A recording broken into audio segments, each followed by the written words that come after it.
Hey, it's your friend John Arcovio. God bless you. Thank you so much for joining us today on today's broadcast with Kingdom Discussions with yours truly, John Arcovio. Trust your day is going well. We're just coming off of about 3 days of being really sick, so my voice is a little scratchy today. I apologize, and if I look a little disheveled, it's been a rough few days here, but we wanted to jump on and be faithful here. Welcome, Janice Swank. God bless you. Thank you for joining us. So, we're so thankful you're here. And before I dive into today's topic, I want to kind of set the stage for it. Before I do that, I want to talk about some prophetic training we're doing coming up next month in June. It's going to be Saturday, June the 27th. If you're in the Austin area, you're welcome to join us in person. We're also going to be broadcasting it live, making that available. So I'm going to go ahead and throw the registration link for that in the chat. And it's very economical. In person includes lunch provided for you and also includes your curriculum, printed curriculum. If you are joining online, it's half of what we're asking for in person, and it just covers the costs for the curriculum and also to be mailed to you. So be sure to click on that link. It's coming up June 27th, and it'll be from 10 a.m. until 2:30 p.m. with a lunch break. So we're certainly looking forward to this opportunity to sow into you and to minister and to be covering topics like hearing the voice of God and prophetic ministry. And so that segues right into what I want to talk about today, and that is, one thing that COVID did to the landscape of the modern day church is, number one, you have a lot of prophetic ministries and those that desire, apostolic empowerment that have been wounded by leadership, especially in denominational churches and in settings that are not open to people doing what denominational leaders call para ministry. And that's parachurch ministry. That's ministry that's outside the four walls of a church. And many leaders in churches are very adamant to control everything, and even not wanting to allow liberty in small groups for people to be able to meet in homes, but they want to control everything, even to the point that the denomination that I was part of, that I left several years ago, actually it's been more than 10 years now. Wow, time sure flies. They restructured the formats of their home groups they had to where every group had to show a set of videos of the pastor speaking in the group and then have discussion about it. No one is allowed to lead or speak, and I understand on one end a lot of pastors' concerns because groups would pop up that would break away from the main body and just want to be their own entity, and perhaps they didn't have a leader that was prepared for that, and it ended up wounding people. I get it. I've known churches, I've known pastors that were dead set, like one pastor that I was friends with in Houston, that there was a gentleman from South Africa that came to his area and attended his church and was acting like he was all behind the pastor and for him and gonna, help him. And then next thing you know, he goes and he gathers about 30 people from that particular pastor's assembly and went across and started his own group and encouraged those people to leave because they weren't prophetic. They didn't understand the things of the Spirit and to come follow him as the apostle. And of course, this put a bad taste in this pastor's mouth concerning the apostolic and prophetic. And I can understand that, and there has to be a measure of accountability. I believe that every leader that is an apostle or a prophet or apostolic, that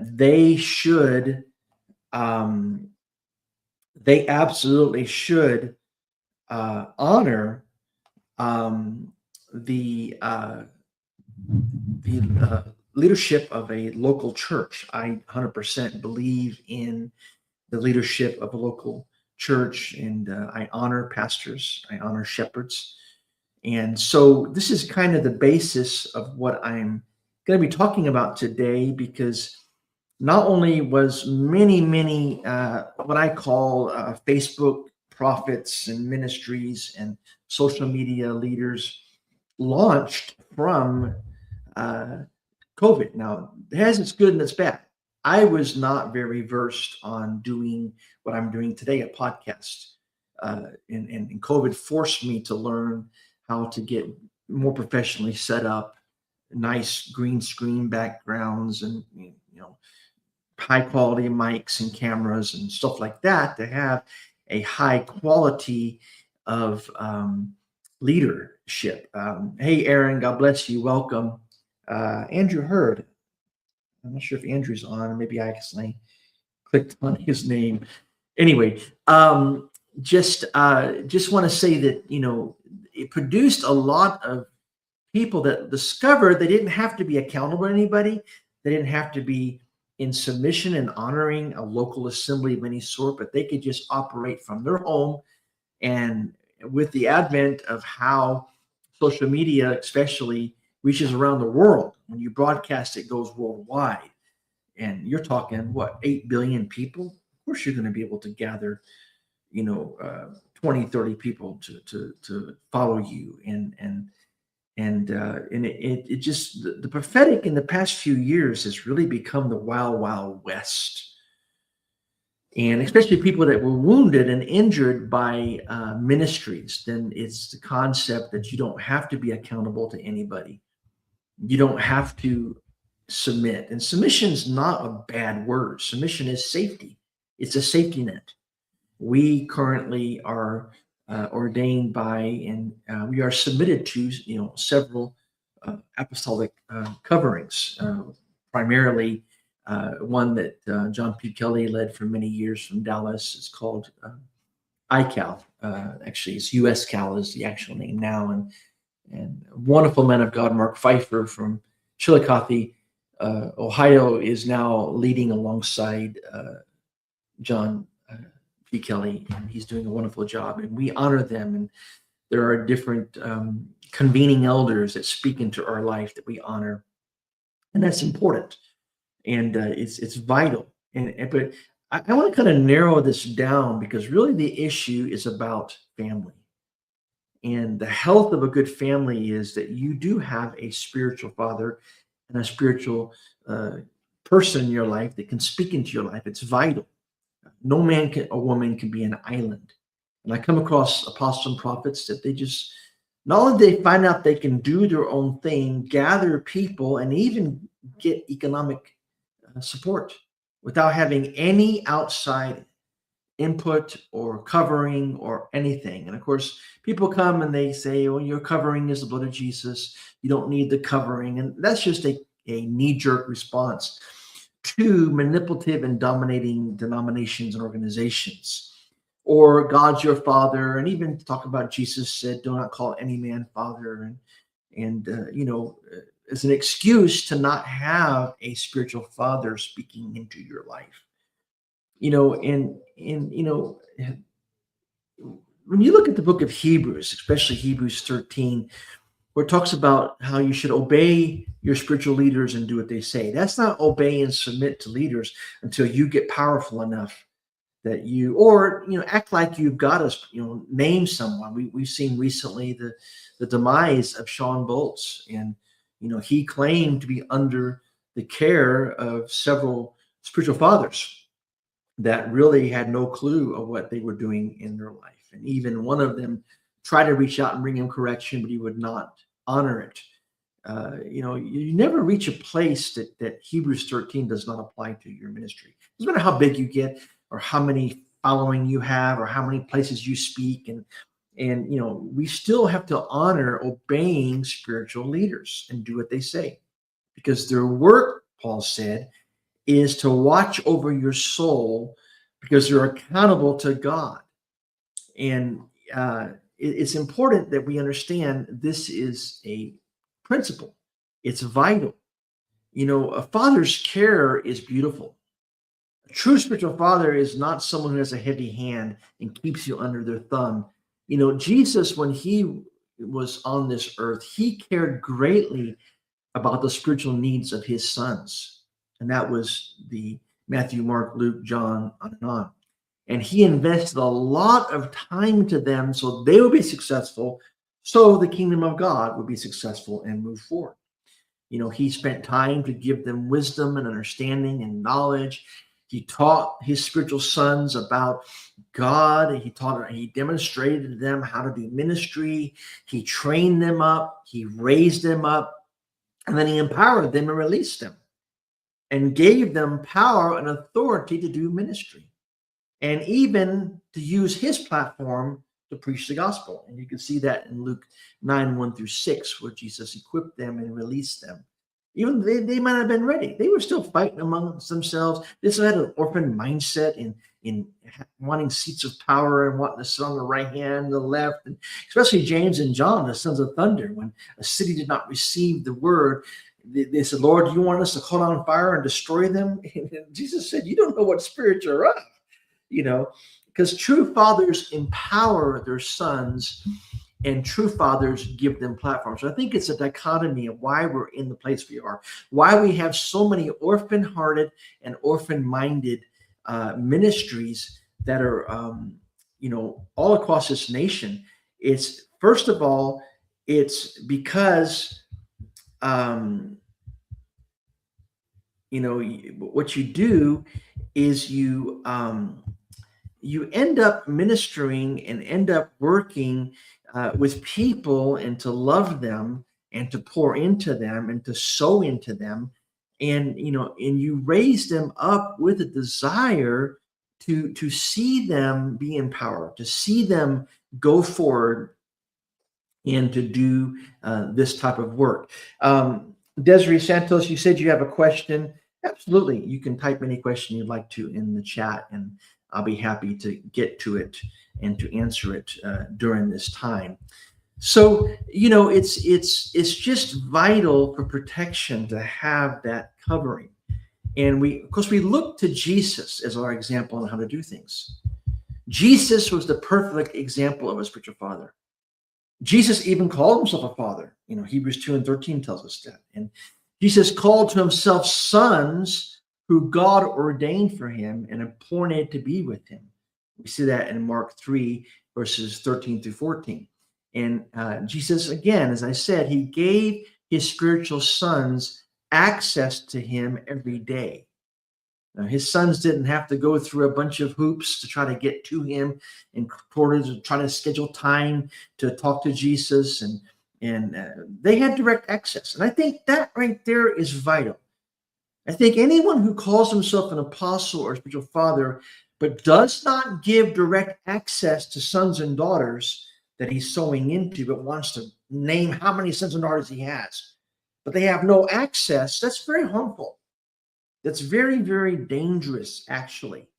True sons and daughters must have direct access, just as a true family does. My son or daughter can call me anytime. They don't have to go through a secretary. That's why I say the number of true spiritual fathers, sons and daughters you can have is actually limited. It's limited according to the time you have. Now, you can say you're mentoring many, and that's different. But you can't claim to have 500 sons and daughters, and none of them have access to you. Jesus's sons never felt like they were bothering him with questions, because they were given an open door, an open opportunity to communicate. So again, if you're listening to this broadcast and maybe you have a question, or you don't agree, or you do agree, feel free to type in the comment section here, and I'll be happy to address whatever you want. You don't agree, That's perfectly fine. You got a right to not agree. Let me know what you don't agree about, and I'll address it as needed. So, the way we influence people is with quality time. I the When I step behind a pulpit or a platform to speak to a crowd, whether it be 100 people or 500 or 100,000 people, I can influence them in a certain measure with the message and the word. But the greatest influence is when I give my time to sit down with somebody and to sow into them and pour into them. And if I'm going to recognize someone as being a spiritual son or a spiritual daughter, they're going to get my time. Again, leaders who claim to be a spiritual father, but they don't respond to emails or they don't respond to phone calls for days or even weeks because they're busy, this can be very damaging to spiritual sons and daughters. And Jesus understood this. Jesus cared about his sons, spent time with them. And I'm telling you again, if you call yourself a spiritual father and you don't spend time either with your natural sons and daughters or spiritual because you're just too busy, you're not a real spiritual father. You just want the title. You see, I found really there are very few true spiritual fathers.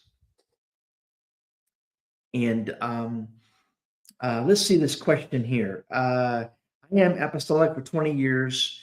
Went to ALJC. I was praying and I felt a pull to go back to my old home church. I left with a note instead of meeting. I love it. I love it. Well, Desiree, that goes back to relationship. If you, I don't think it's right. You got to learn how to transition well. And if God calls you away from a church or a ministry, there's going to be a time where you sit down and share your heart with the leaders, and you want to pray that they'll bless you to move on with what you feel to do. But you have to learn how to transition well from ministry. Just giving them a note or sending an email to leave a ministry is not proper transitioning. And it is, it's about being spirit led. And, but again, you don't want to transition from a family of God in safety of covering to nothing.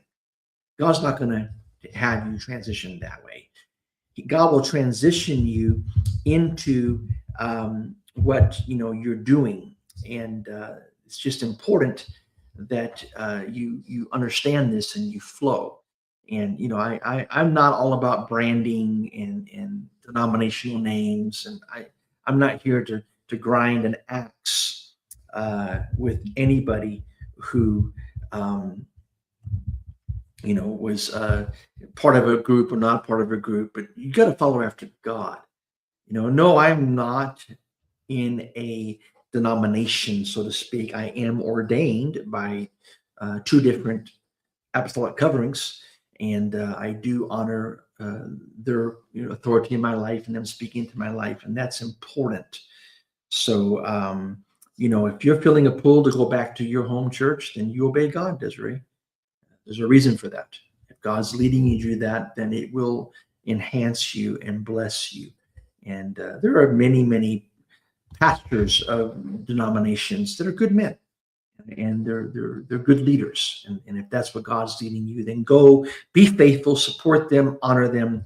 And that's the big thing is if you cannot, it's why you be careful what you join yourself to. Be careful who and what you submit yourself to, because if you are not willing to submit to authority, God's not going to bless you bucking authority. It doesn't matter, so be careful about going and not researching out and making sure that you're able to submit to and honor whatever group you're joining with, whatever spiritual family you're connecting with, because God never, ever, ever honors those that resist and buck authority.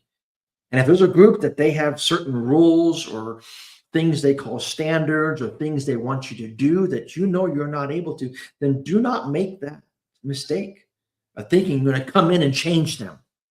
That God's not going to bless you in that. I was very, very careful about who Jennifer and I selected to honor as a covering in our life, because we choose clearly to honor and to cover, and so, I avoid religious atmospheres. And yes, Desiree, legalistic atmospheres. You got to choose to honor and respect authorities and avoid religious and legalistic attitudes. So let's get back to my discussion about a true spiritual father. True spiritual fathers, they sow into sons and daughters. False spiritual fathers never share their platform, and even if they do, it's always controlled. They'll require a son to give them a detailed account of the message they're going to preach before he even allows them to get up and share it. Or worse off, complete lineup. This is what I want you to say. This is what I want you to speak. The wannabe spiritual fathers of this age, they want sons and daughters to preach what they tell them to preach instead of allowing them to hear from God and to flow and to preach what the Lord desires. That doesn't mean that if you're in a series, there's nothing wrong with asking somebody. I've asked people that were part of our ministry. They were going to speak on that Sunday. I would say, here's my notes on what was going to plan on speaking this Sunday, and I'd like to continue in this series thought, but feel free to add to it, take away, do whatever you feel. Because if I'm going to trust them to get up and speak, I'm going to trust them to minister and to speak as led of the Spirit and not dominate them. Jesus, when he sent his sons out in the Bible, he didn't tell them what to preach.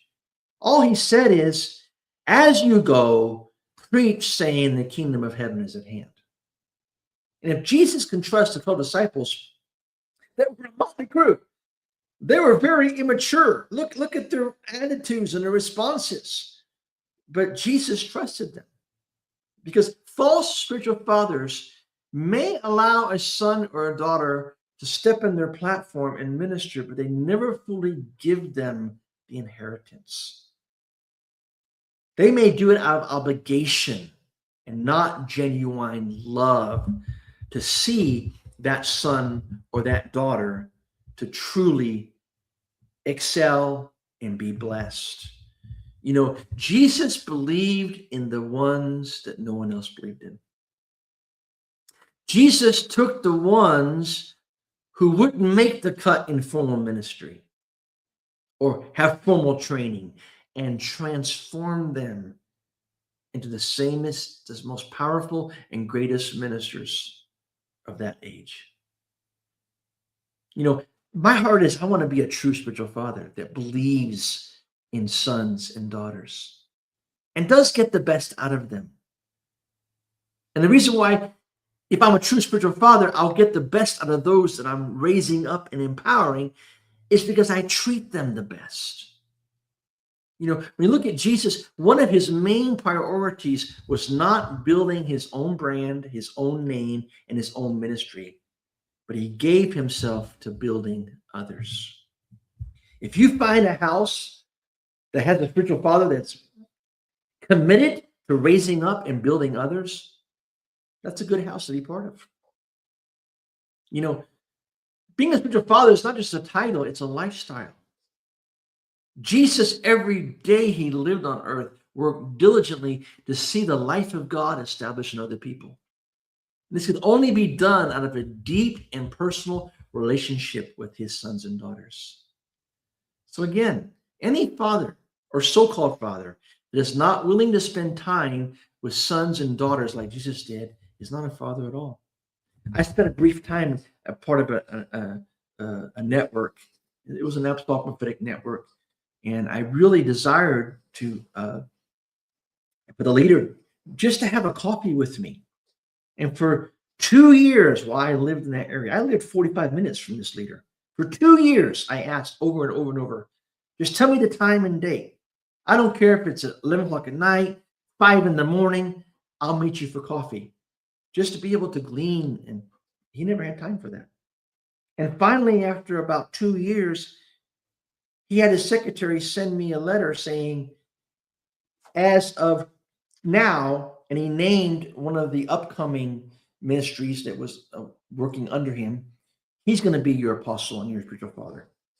Well, my challenge was, I felt there were some major things wrong with this leader. It was later on, it became revealed it was true. There were some deeply disturbing issues with this leader. And I just like, wow, this is not true kingdom.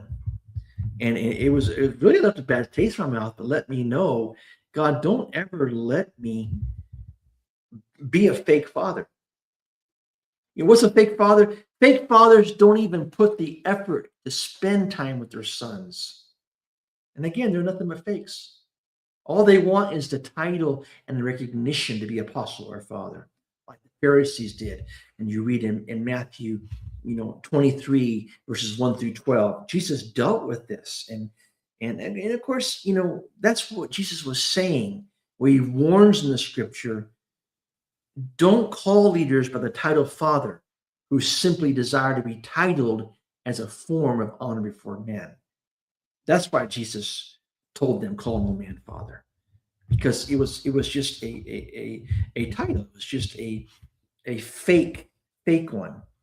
Hey, Charles Jennifer. Charles Jennifer is actually Apostle Babu from India, and he is a true son. I honor him.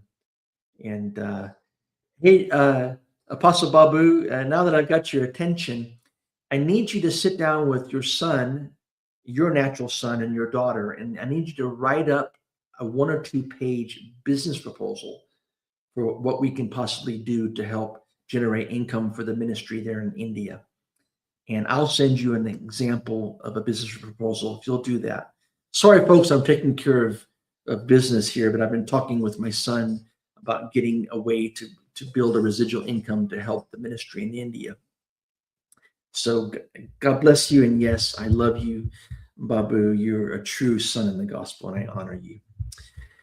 So true fathers release sons in ministry. Jesus, he released sons who were not fully mature. Sons that were still arguing who is the greatest. And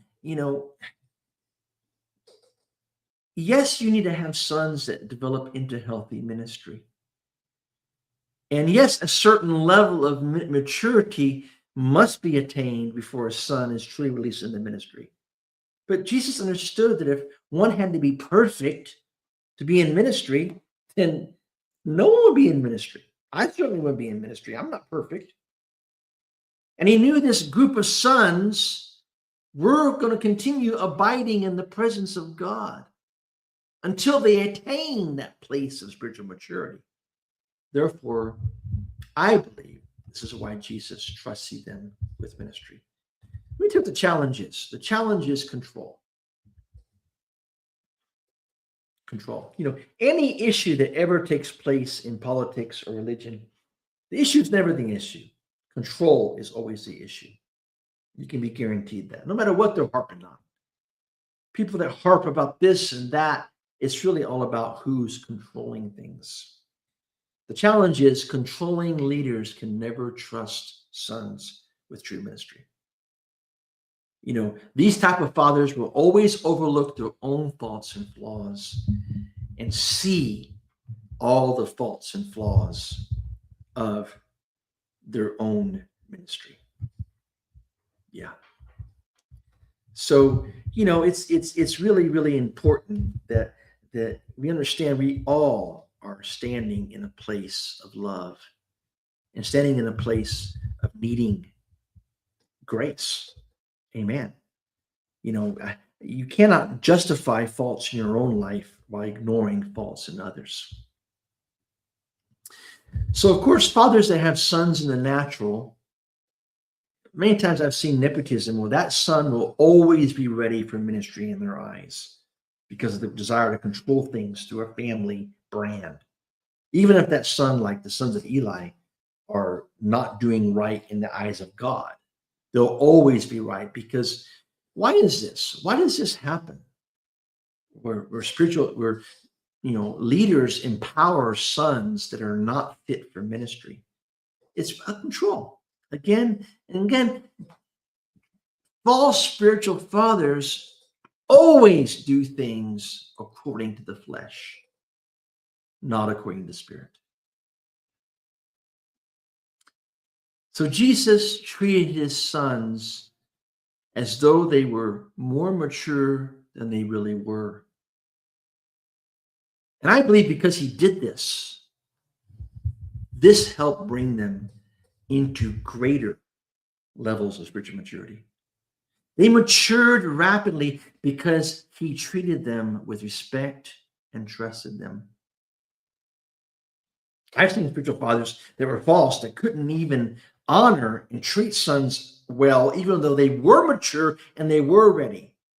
But they talked down to the sons, try to make them feel low and insignificant. They could never get it right in their eyes. And, because false spiritual fathers do not have the ability to treat their sons with true respect. Oh, they demand for those sons to honor them and treat them with respect. But I believe the reason why most spiritual fathers don't have the ability to be a true father is because they were never a true son themselves. And that's the principle in the kingdom. You can't be a true spiritual father or mother until you learn how to be a submitted, obedient, and honorable son and daughter. This is what creates orphan-minded, so-called spiritual fathers and mothers and apostles and leaders and things of that nature. So I'm going to close with this thought. Even Jesus trusted to the point of trusting those that were not trustworthy. What are you talking about? Jesus gave Judas the responsibility of overseeing the money, the bag.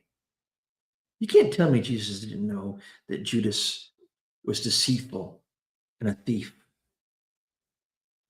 Jesus could have placed two of his sons to be in charge to watch Judas collecting and counting and distributing these ministry funds, but he didn't. Why did Jesus trust Judas, who not only was a thief, but they would eventually betray Jesus? I believe Jesus knew that Judas would betray him, because when Judas kissed him on the cheek, he said, "Go, whatever you do, do quickly." He knew what he was doing. But this is the remarkable spiritual leadership of a true father. And it's probably hard for us to really understand. The controlling spiritual father would have a hard time even trusting the most honest of sons. But the same spirit that Jesus moved in, that empowered a Judas, produced a Peter. He chose to trust. He chose to empower. You see, I believe one of Jesus's focuses was to see God's destiny come to pass in his spiritual sons, even those that seemed to not deserve it. He believed in and supported his sons so God's will could be accomplished through them, even though he was hurt and betrayed by Judas. So I pray that God will raise up true spiritual fathers in this hour. And that those of you that are out there that perhaps you've been wounded by ministry or disillusioned by false fathers, that God will direct you into pastures that you can feed in and be strengthened and loved and encouraged and empowered to reach the full assignment and the full destiny that God has called you to. Let me pray for you.